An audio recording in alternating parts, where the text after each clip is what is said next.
Эфирден алықлар вақытта студияда Алсын Нұриева исәмісіз. Бүгінгі шарылышының төп темалары.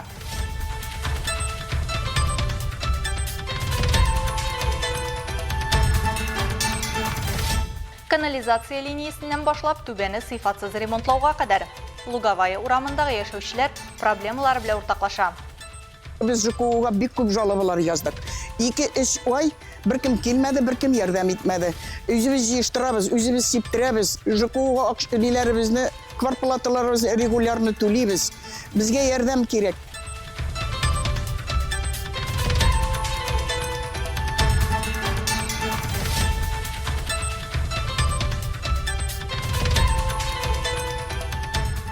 Сорманда карантин. Ауыл җирлегендә кытыру шире ачыкланган. Все условия, все у нас есть, все хватает. И вакцины, и специалисты, и транспорт можем выехать и вакцинировать бесплатно, чтобы они прошли каждый год один раз против бешенства.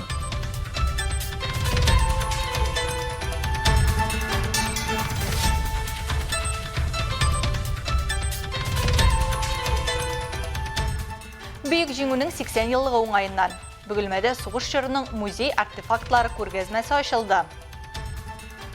То оружие, с которым воевали наши деды и прадеды, переходили большие расстояния. Именно пистолет, например, Шпагина. Здесь практически все оригинальное, то, что было обнаружено в земле при раскопках.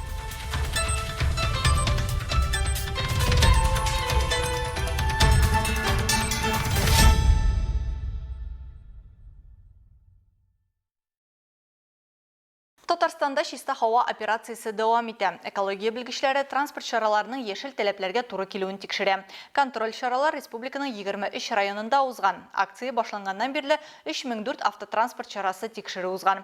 Араларында 2653 җиңел автомобиль, 152 йөк машинасы һәм 199 автобус. 60 транспорт чарасында сөрем газларындагы зарарлы матдәләрнең нормадан артык булуы ачыкланган. Бу тикшерелгән автоларның гомуми санының 2% тәшкил итә. Татарстан юлларында чиста һава операциясы 30 сентябрьгә кадәр дәвам итәчәк.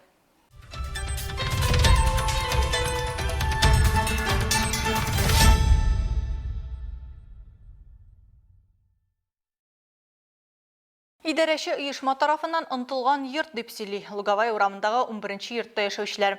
Алар безнең телекомпаниягә түзәр хәлләре калмаганга мөрәҗәгать иткәннәр. Шишелмәгән сораулар чыннан да канализация линиясеннән башлана һәм түбәне сыйфатсыз ремонтлау белән тәмамлана. Халык белән Алса Әхмәтҗанова аралашып кайтты. Улица собаклар невыносимо, даже на ночь выходить. Мы с Богом забытый край. Детям играть нигде даже. Луговая урамындагы 11-нче йорт моннан 53 ел элек төзелгән. 10 ел элек биредә түбәгә һәм фасадка капиталь ремонт ясалган. Ләкин бу ремонттан соң йортның проблемасы күбәйгән генә. Әлеге йортта яшәүчеләрнең иң зур проблемаларының берсе ул начар ябылган түбә. Бу түбәдән кар сулары, яңгыр сулары агып төшә һәм йортның инде фасады каралып һәм күгәреп беткән.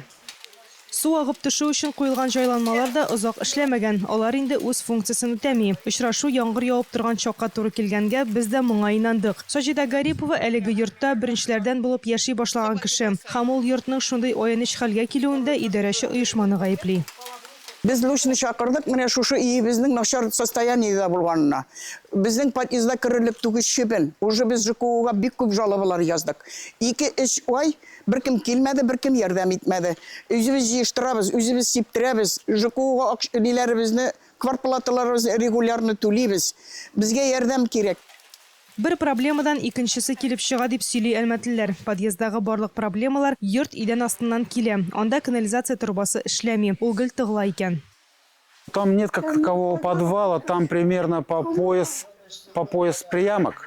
Монда бездә подвал юк, идән асты гына бар. Канализация линиясендә 90 градуслы зур почмак бар, ул гел тыгыла. Булар барысы да идән астына ага. Идәннәр монда бетон түгел. Шуңа фатирларда да ис бар. Инде җиһазларга, киемнәргә сасы ис сеңде.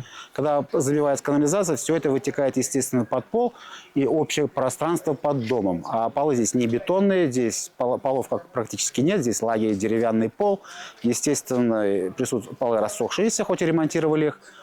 Сами присутствуют щели, весь запах, все поднимается в квартирах. В квартирах провоняло все. Одежда, мебель, дышать невозможно.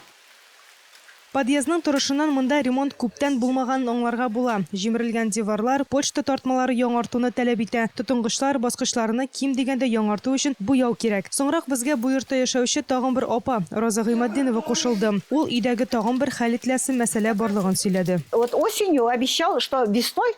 Көз көне безгә төтен үткәргечләрен ремонтлыйбыз дип идарәче оешма эшчеләре әйтте. Алар безнең аениш хәлдә. Дымоходлар эшләми. Инде җәй азагына якынлаша, әле һаман эш башланмаган.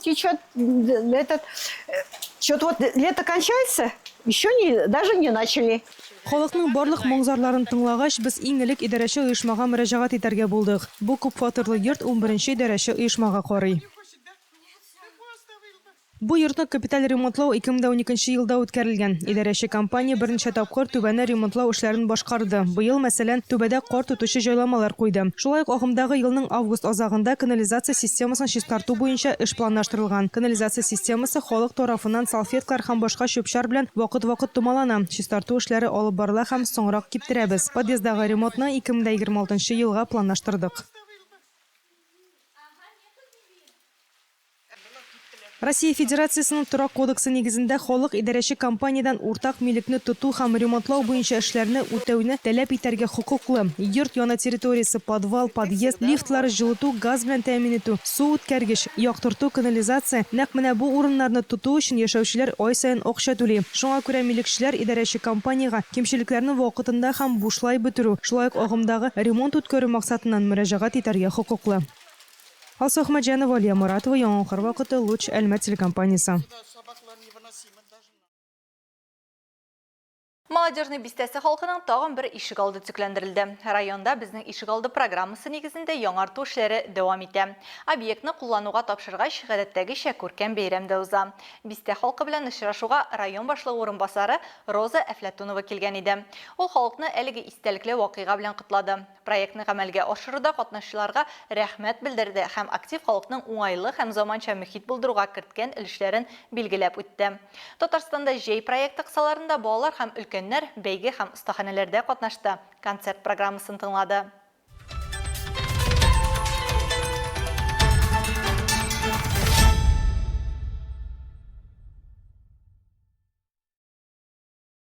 Күрше Сарман районында кытыру авыруы сәбәпле карантин кертелгән дип хәбәр итә Татмедиа телеграм каналы. Тиешле указга Татарстан Республикасы рәисе Рөстәм Миңнеханов имза куйган. Кытыру авыруы очрагы Зур Нөркәй авылында урнашкан шәхси ярдәмче хуҗалык территориясендә ачыкланган. Авыру табылган урыннан 2 чакрым радиустагы территория куркыныч дип билгеләнгән. Шикләүләр гамәлдә булган вакытта әлеге территориягә терлек караучыларга, ветеринарларга, авыруга каршы көрәшүчеләргә һәм шул җирлектә яшәүче халыкка шул исәптән вакытлыча килүчеләргә генә барырга мөмкин. Карантин режимы кытыру авыруы ачыкланган хайванны чалып, соңгы авыру хайванны юк иткәннән соң 60 көн узгач кына алыначак диелә хәбәрдә. Әлеге авыру кешеләргә дә йогырга мөмкин. Шуңа күрә белгечләр сак булырга чакыра. Идел буе федераль округында ел башыннан хайваннарда 24 тапкыр кытыру чире ачыкланган. Әлмәттә 2 очрак теркәлгән. Апрель айында кытыру авыруы Кешүшәт авылында сыерда ачыкланса, июньдә Рус Акташы авылындагы шәхси хуҗалыкта кешене эт тешли. Торган саен бу исемлектә йорт хайваннары арта бара. Не дай бог, чтобы выходило. Кытыру авыруы ачыкланмасын өчен ел саен барлык йорт хайваннарына эт, мәче, мөгезле эре терлек, вак мөгезле терлек, ниндидер экзотик хайваннарга прививка ясау мөһим. Җылы канлыларның барысы да кытыру чире белән авырырга мөмкин. Шуңа күрә аларга һичшиксез прививка кирәк. Собаки, какие-то экзотические животные, теплокровные, которые все подлежат бешенству, обязательно надо прививать. Кытыруга каршы прививканы бушлай ясыйлар. Процедураны табиблар хайваннар янына килеп тә ясау мөмкинлеге бар. Можем выездом выехать, все условия, все у нас есть, все хватает, и вакцины, и специалисты, и транспорт можем выехать и вакцинировать бесплатно, чтобы они прошли каждый год один раз против бешенства. Хәбәр иткәнебезчә, агымдагы елның 1 гыйнварыннан этләрне мәҗбүри теркәү турындагы канун үз көченә керде. Бу канун нигезендә эт асраучылар хайваннарына чип куйдырырга һәм дәүләт ветеринария оешмасында теркәлергә тиешләр. Этләренә чип куйдырмаган хуҗаларга 2000 сумнан 4000 сумга кадәр законны кабат бозган өчен 5000 сумга кадәр штраф каралган. Андый этләрне вакытлыча тотып торуга да алмыйлар.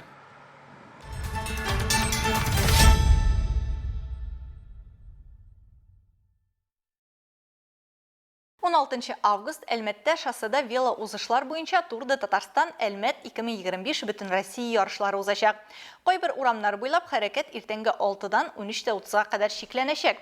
Шевченко Фәхретдин бөҗрасыннан Зарипов проспекты бөҗрасына кадәр, Зарипов бөҗрасыннан Әлмәт Кулшарип бөҗрасына кадәр альтернатив маршрутлар сайларга кирәк була.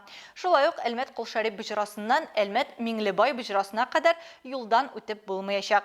Вело узышлар вакытында шулай күрсәтелгән маршрутта урнашкан ишек алларыннан чыгу юллары вакытлыча ябыла. Шикләүләрне исәпкә алып, үз сәфәрегезне алдан планлаштыру мөһим.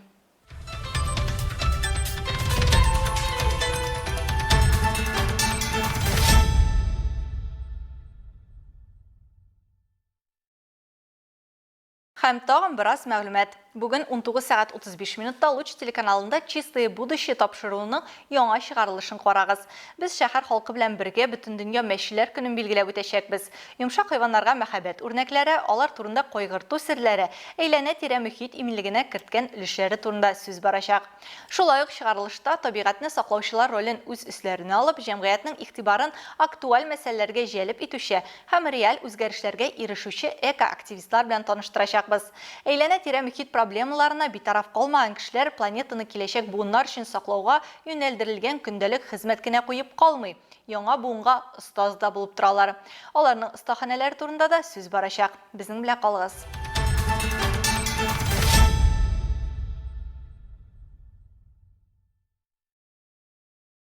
Бөек Ватан сугышында җиңүнең 80 еллыгын билгеләп үтү дәвам итә. Бөгелмәнең электр шелтәре филиалында сугыш чорының музей артефактлар күргәзмәсе ачылды. Алар Чистайның Выстрел хәрби-патриотик эзләү отряды тарафыннан җыелган һәм күргәзмә итеп оештырылган. Экспонатлар белән Айгөл Шәрәфиева танышып кайтты. То оружие, с которым воевали наши деды и прадеды, переходили большие расстояния.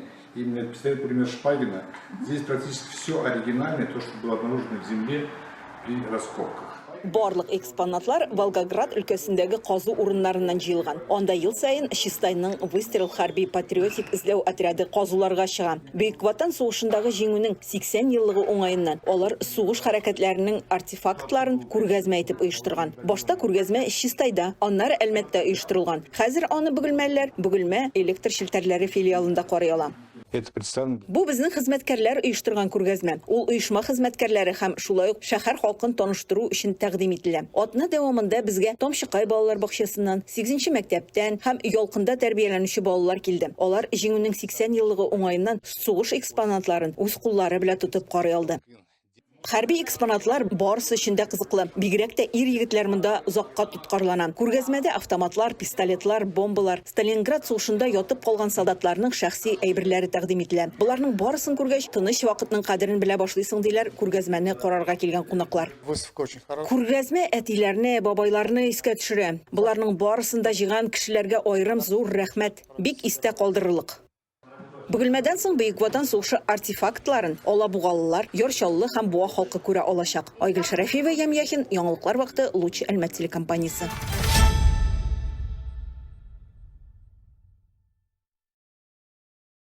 Авыр атлет, Олимпия чемпионы Николай Колесников туган шәһәре Бөгелмәдә булып китте.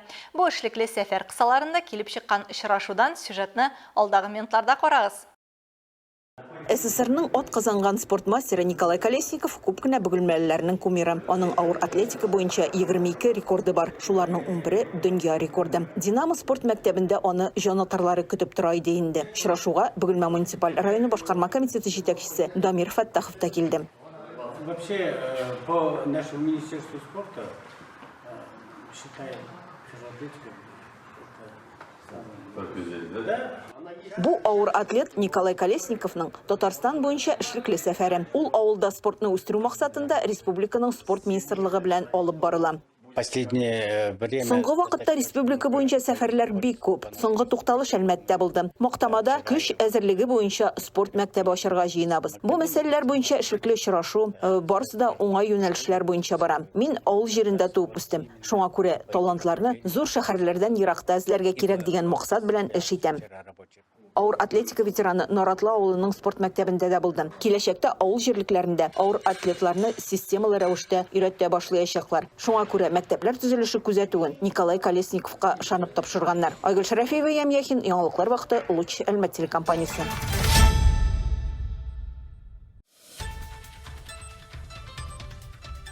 Хөрмәтле тамашачыларыбыз, яңалыклар чыгарылышының туры трансляциясын сез ВКонтакте социаль челтәренә кереп, Луч Әлмәт төркемендә сәгать кичке 7-дә карый аласыз. Безнең иң кызыклы сюжетларыбызда рәсми аккаунтларыбызда урнаштырыла. Һәм тагын бер мөһим мәгълүмат. Хәзер сез үзегездә яңалыклар, актуаль вакыйгалар һәм проблемалар белән уртаклаша аласыз.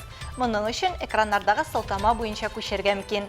Әгәр дә сезнең яңалык безнең чыгарылышларда кулланса, сез гарантияле бүләккә лаек булачаксыз. Төбәгебез өчен сыйфатлы һәм мөһим яңалыкларны бергә булдырыйк. Бүгенге чыгарылышта шулар иде. Мин Алсу Нуриева һәм монтаж операторы Динара Гайнетдинова сезнең белән саулашабыз. Исән сау булыгыз.